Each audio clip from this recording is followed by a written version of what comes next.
थाना चिल्काना पुलिस ने नाबालिग लड़की से छेड़छाड़ के मामले में वांछित अभियुक्त को चिल्काना क्षेत्र से किया गिरफ्तार।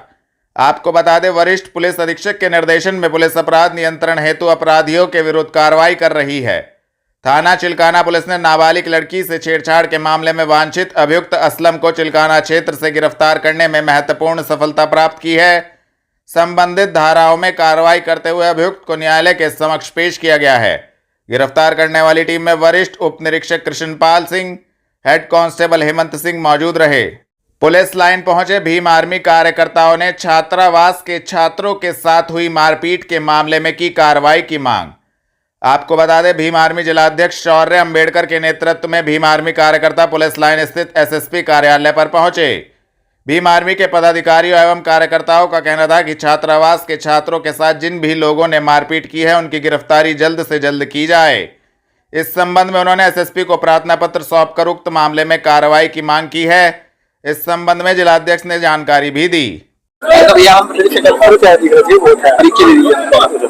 सबसे पहले सभी देशवासियों को मेरा क्रांतिकारी जय भीम। मेरा नाम शौर्य अंबेडकर, जिलाध्यक्ष भीम आर्मी सहारनपुर। आया पुलिस लाइन पहुंचे हैं मिलने के लिए, क्या मामला है? ये मामला छात्रावास का है, सहारनपुर छात्रावास का।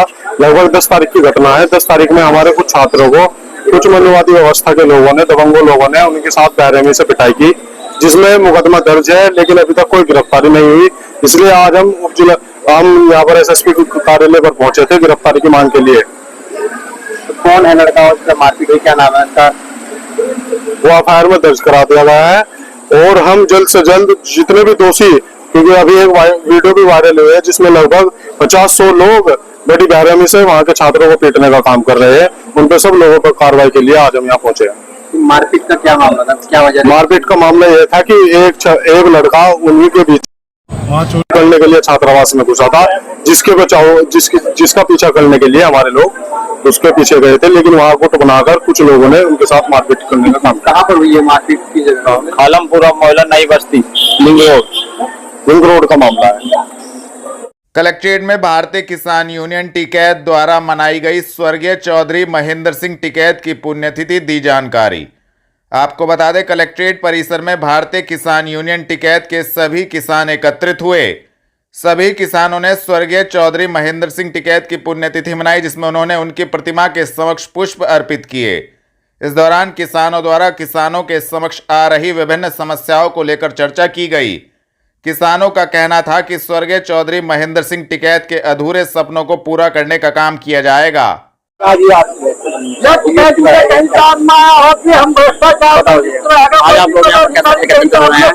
आज स्वर्गीय चौधरी महेंद्र सिंह टिकैत के पूरे देश में किसान 13वीं पुण्यतिथि मना रहे। जो चौधरी साहब के अधूरे सपने थे किसानों की लड़ाई लड़नी, इसी के उपलक्ष्य में हमारा एक शिविर 16, 17, 18 जून को हरिद्वार में लगता है, वार्षिक शिविर। उसमें दीक्षा किसान संघ में किसान पहुंचेंगे। यही बात यहाँ पे हुई भाई, गन्ना भुगतान किसान का जनपद सहारनपुर में नहीं हो रहा। किसान की कोई सुनने वाला नहीं है। धरातल पर आज किसान के बच्चों की फीस नहीं जा रही, पढ़ाई नहीं हो रही, गन्ना भुगतान नहीं हो रहा, अन्न गया 6 दिन आ रहे, ये 6 दिन आ रहे किसान के।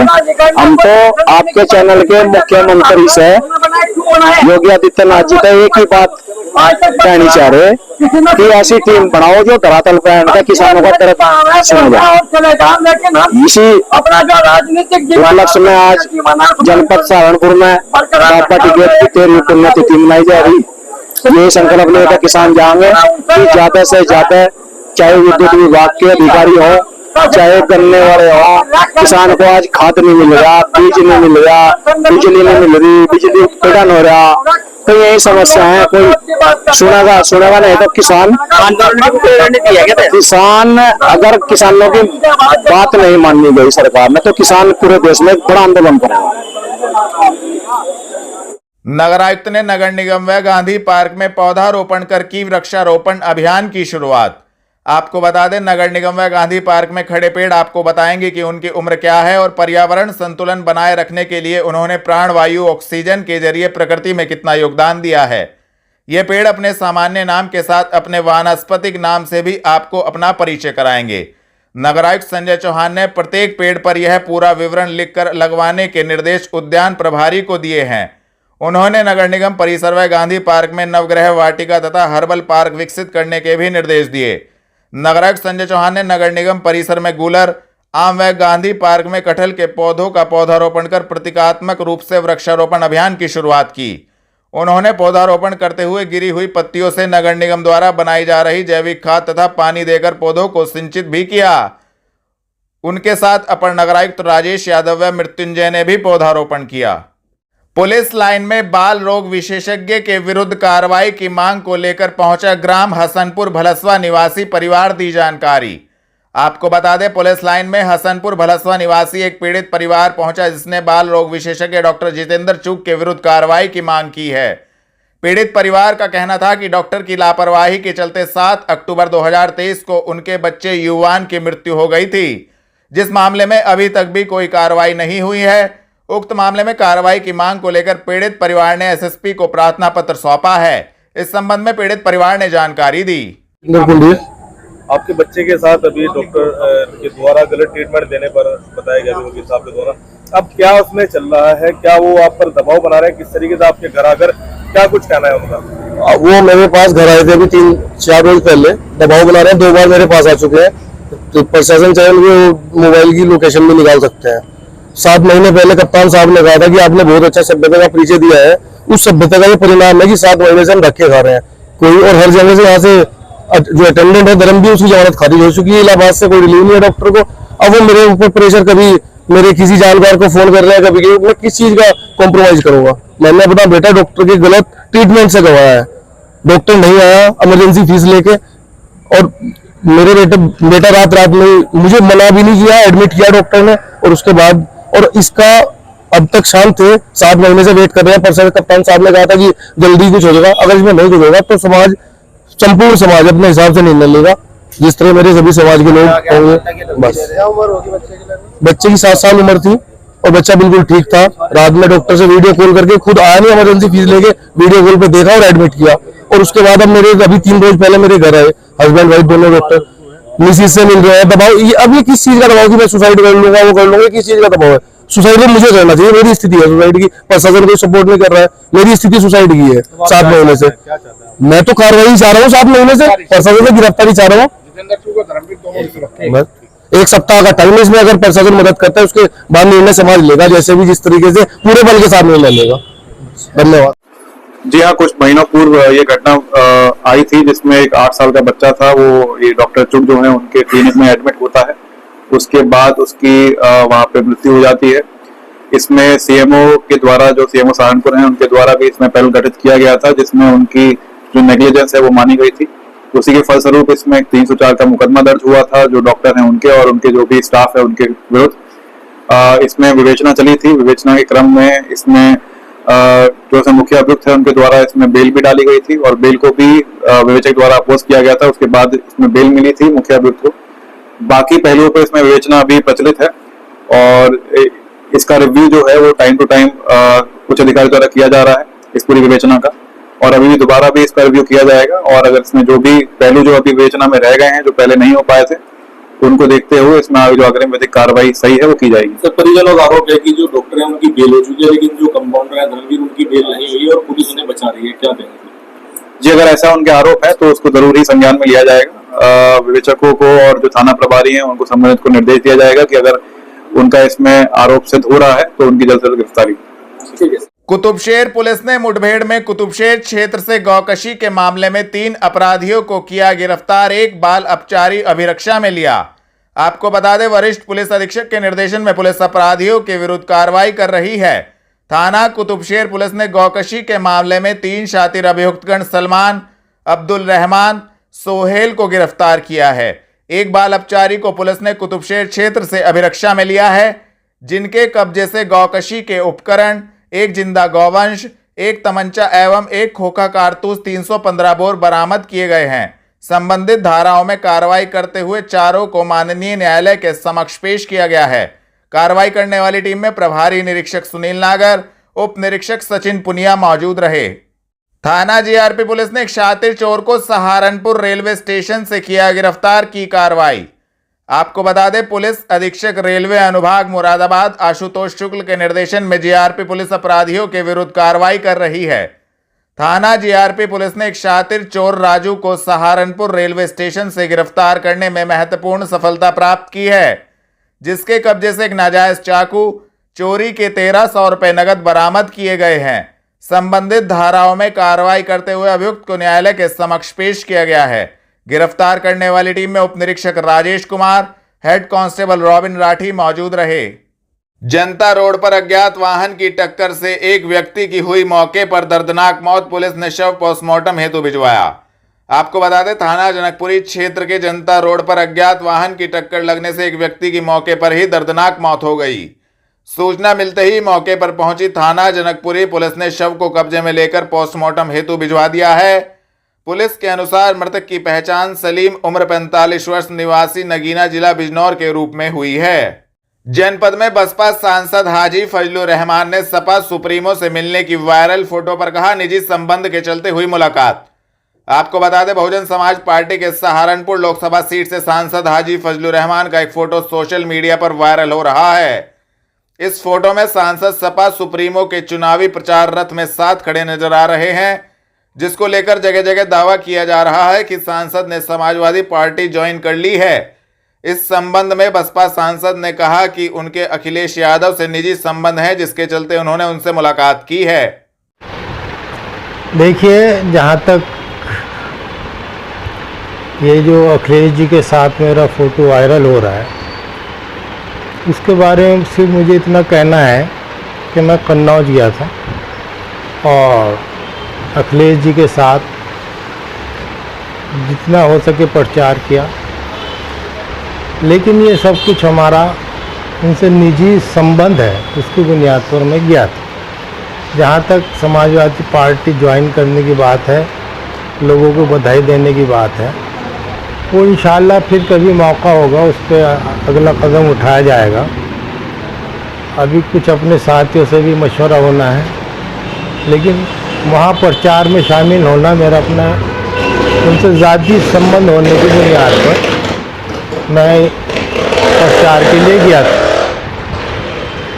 समाजवादी पार्टी जो आपने 2019 में चुनाव जो है गठबंधन के टिकट पर लड़ा था, तो भाजपा के लोग लगातार आरोप लगाते रहे कि आपने कभी भी बसपा के सांसद की तरह खुद को पेश नहीं किया, हमेशा गठबंधन के सांसद के रूप में नजर आए। क्या कहेंगे? देखिए, इसमें कोई बुराई नहीं है।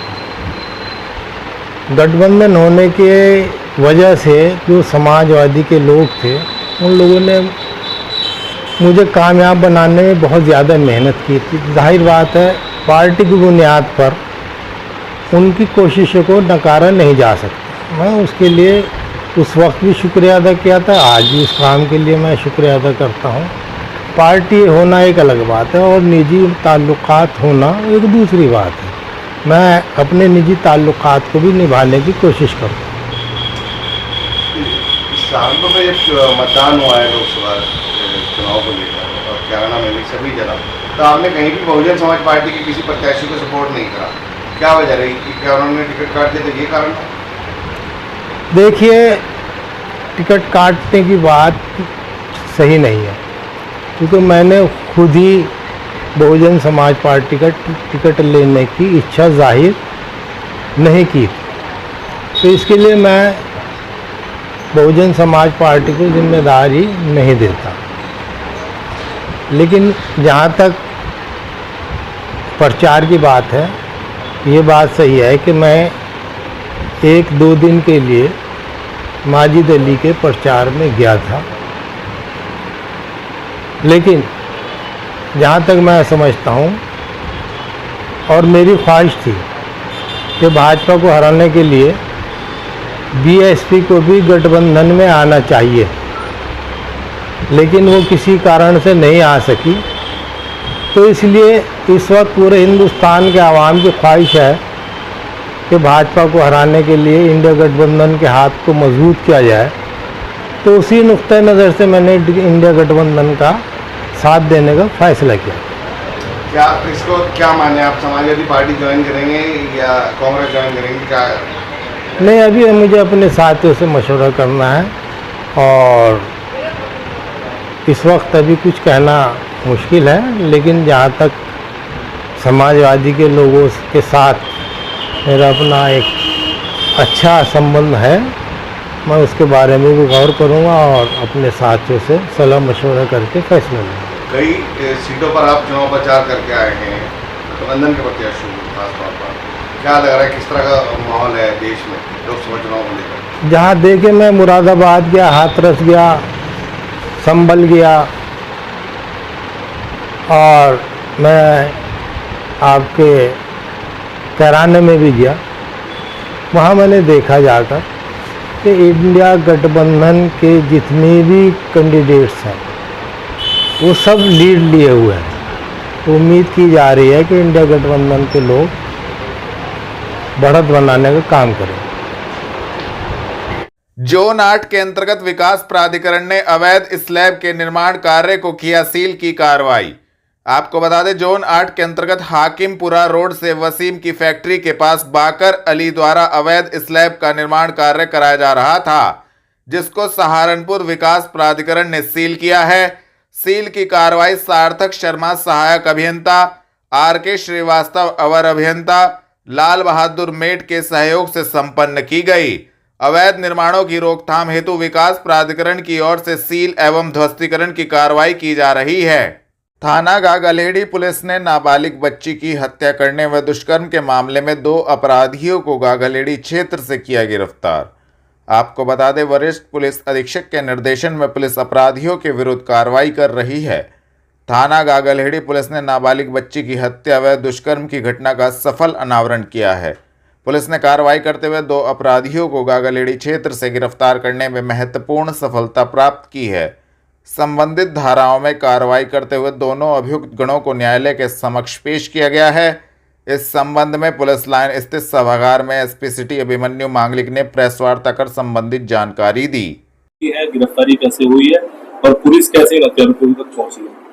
जी हाँ, ये गागलेडी थाना क्षेत्र में जो 5 वर्षीय मासूम बच्ची की हत्या की गई थी, इसका पूरा घटनाक्रम इस प्रकार था कि 12 मई को ये बच्ची सुबह आखिरी बार 10:30 बजे 11 बजे इसके जो भाई बहन है वो देखते हैं इसको। माँ बाप इसके वहां पे होते नहीं है गांव में, और उसके बाद से बच्ची कहीं दिखती नहीं है। जब परिवारजन इसको ढूंढ लेते हैं अपने स्तर पर, उसके बाद से जब ये लड़की नहीं मिलती है तो 12 तारीख को रात को गागलेडी थाने में आते हैं। इनकी तहरीर पर 363 का मुकदमा दर्ज होता है और पुलिस भी इनको तलाश करने में, बच्ची की तलाश करने में लग जाती है। उस दिन रात को देरी होती है और गांव में एक तालाब भी है, तो हमें आभास ये होता है कि वो बच्ची कहीं खेलते खेलते तालाब में ना गिर गई हो। अगले दिन तड़के सुबह ही 13 तारीख की सुबह को ही पुलिस टीम वहां पे अपनी पहुंचती है। फील्ड यूनिट और डॉग स्क्वाड को बुलाया जाता है।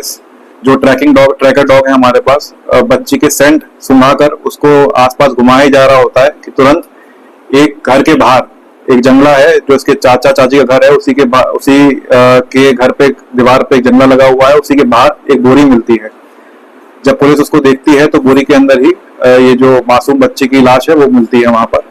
उसको तुरंत ही वहां से हटाकर मोर्चरी लेके आया जाता है, उसका बॉडी का PM कराया जाता है। जब बॉडी जिस हालत में मिलती है तो उस पर कुछ राख लगी रहती है, पुरानी राख, और कुछ चावल के छोटे छोटे दाने और कुछ प्याज के छोटे छोटे छिलके उसकी बॉडी पे लगे रहते हैं। उसके बाद जब हम घटनास्थल का पूरा निरीक्षण करते हैं, उच्च अधिकारी मौके पर आते हैं। पहला शक हमारा इसके चाचा पर जाता है। उसके बाद हम चाचा के घर की तलाशी लेते हैं। चाचा के घर की तलाशी ली जाती है तो उसमें देखा जाता है कि जो उनकी किचन है जहाँ से वो जंगला लगा हुआ है, वहां पर कुछ राख थी। राख के साथ ये जो जब अपना खाना बनाते हैं वो राख एक स्टोर में रख लेते हैं। जो चावल बचा होता है उसको भी वहां रख लेते हैं, और जो प्याज और सब्जी के जो छिलके उलके होते हैं उसको भी वहां रख लेते हैं। तो संदिग्ध तरीके से इसकी चाची से चाचा से पूछताछ की जाती है। तो जो पूछताछ में चाची के द्वारा ये कबूल लिया जाता है कि उसके द्वारा ये पूरी घटना कारित करी गई है। इस घटना की वजह जो रही थी वो बताती है कि उसका जो संबंध था वो 6 साल से एक शुभम नामक युवक है जो उसी गांव का है, लेकिन अभी हरिद्वार में एक होटल में काम कर रहा है, उसके साथ था। और 12 तारीख को जिस दिन ये लड़की मिसिंग हुई थी उस दिन ये दोपहर में शुभम इसके घर में था चाची के, और इन दोनों के संबंध बन रहे थे। तभी ये लड़की वहां पर आती है, बच्ची वहां पर आती है और उनको इस अवस्था में देखती है। इससे ही डरकर और क्रोधित होकर ये जो शुभम है हमारा इसमें मुख्य अभियुक्त है, उसके द्वारा इसको एक थप्पड़ मारा जाता है बच्ची को, ये बेहोश हो जाती है वहां पर। और जब चाची कुछ समय पानी लेने बाहर जाती है घर से, तो उसके द्वारा दुष्कर्म की घटना भी की जाती है बच्ची के साथ। और जब चाची पर वापस आती है वहां पर इन दोनों के द्वारा ये तय किया जाता है कि इस बच्ची को वहां पे मार दिया जाएगा और उसकी बॉडी को तालाब में छुपा देंगे, जिससे इस घटना के बारे में किसी को पता न चल पाए। उस दिन ये बॉडी जो बच्चे की बॉडी है वो चाची जो है वो अपने घर में जो स्टोर रूम बना हुआ है वहां पर छुपा लेती है, जिसकी वजह से ही उसकी बॉडी पर जो अब राख और जो चावल है और ये छोटे छोटे छिलके जो लगे हुए हैं प्याज के, उस वजह से उस बॉडी पे कवर हो जाते हैं। अगले दिन जैसे ही सुबह जब पुलिस वहां पे पहुंचती है, इनको डर होता है, इनको आभास लगता है कि घर तक शायद पुलिस पहुंच जाएगी डॉग स्क्वाड लेकर। तो चाची के द्वारा जब पूरा गांव बाहर व्यस्त होता है उसको ढूंढने में, तुरंत मौका पाकर उसको जंगले से बाहर बॉडी को वहां से फेंक देती है। इस तरह पूरा घटनाक्रम इसमें हमारा ये हुआ है इसमें, और पूछताछ में सारी बातें निकली हैं। इसमें जो भी साइंटिफिक एविडेंसेस हैं, चाहे वो राख या चावल के सैंपल हों घर से भी और जो बॉडी से मिले हैं वो भी, चाहे इसमें अभियुक्त के डीएनए सैंपल हों जो मैच कराए जाएंगे अभी फॉरेंसिक द्वारा, जो बच्ची का स्वैब लिया जाएगा उससे, और जो हमारे जो इसमें सीडीआर्स हैं वो सब सारे साइंटिफिक एविडेंस इकट्ठा करने के बाद पुलिस इस निष्कर्ष पर पहुंची है और आज इन दोनों को गिरफ्तार कर कोर्ट के सामने पेश किया जा रहा है। सहारनपुर राउंड टेबल 368 के द्वारा चिल्काना में प्राथमिक विद्यालय को सुंदर बनाया गया। आपको बता दें, प्राथमिक विद्यालय चिल्काना में न एक के स्कूल प्रांगण में 3 नए कक्षाओं के नवनिर्मित क्लासरूम का उद्घाटन सहारनपुर राउंड टेबल 368 के सदस्यों के माता पिता के द्वारा किया गया। उद्घाटन कार्यक्रम में वैभव जैमिनी, जिला समन्वयक निर्माण, बेसिक शिक्षा विभाग सहारनपुर एवं प्राथमिक विद्यालय चिल्काना भी उपस्थित रहे। आपका नाम मैं सहारनपुर राउंड टेबल का चेयरमैन। आज क्या आयोजन था? आज हमने चिल्काना प्राइमरी स्कूल नंबर 1 में 3 क्लासरूम का निर्माण कराया है और उसका आज इनॉग्रेशन था, जिसमें कि हमारे स्कूल में लगभग 150 बच्चे पढ़ते हैं। उनके लिए हमने 3 नए क्लासरूम का निर्माण कराया है और जो पुरानी बिल्डिंग थी उसका नवीनीकरण कराया है। कैसे आपने इसको चेंज किया, क्या समस्याएं देखी आपने? हमारा प्रोजेक्ट है राउंड टेबल इंडिया का फ्रीडम टू एजुकेशन के अंदर, जिसमें हम ऑल ओवर इंडिया क्लासरूम्स बनाते हैं। उसी के तहत हमने सहारनपुर में चिल्काना में 3 क्लासरूम का प्रोजेक्ट मिला government of India education department के माध्यम से। तो उसमें पता लगा हमें कि यहाँ चिल्काना के स्कूल में ज़रूरत थी क्लासेस की। यहाँ देखने के बाद हमने अपनी रिपोर्ट सबमिट करी और इन क्लास का निर्माण करा के आज education department and government of India को हैंड ओवर कर रहे हैं। आपने जो प्रोजेक्ट किया है, इस प्रोजेक्ट के अंदर कोई समस्या रही है, समस्या आई है बीच में आपको? किसी तरह की कोई समस्या नहीं आई है, सब बहुत कोऑपरेट किया डिपार्टमेंट ने भी और टीचर्स ने भी, प्रिंसिपल ने भी, साथ ही बच्चों के साथ हम लोग रेगुलर एक्टिविटीज़ करते रहते थे, तो कोई हमें प्रॉब्लम नहीं आई किसी की तरह। क्या कहेंगी भविष्य में? भविष्य में क्या कहेंगे आप? भविष्य में भी यही कहना चाहता हूँ कि यहाँ से बच्चे अच्छी तरह से पढ़े, मन लगा के पढ़े और अपना स्कूल का नाम रोशन करें, यहाँ से बड़ा अच्छी एजुकेशन लेके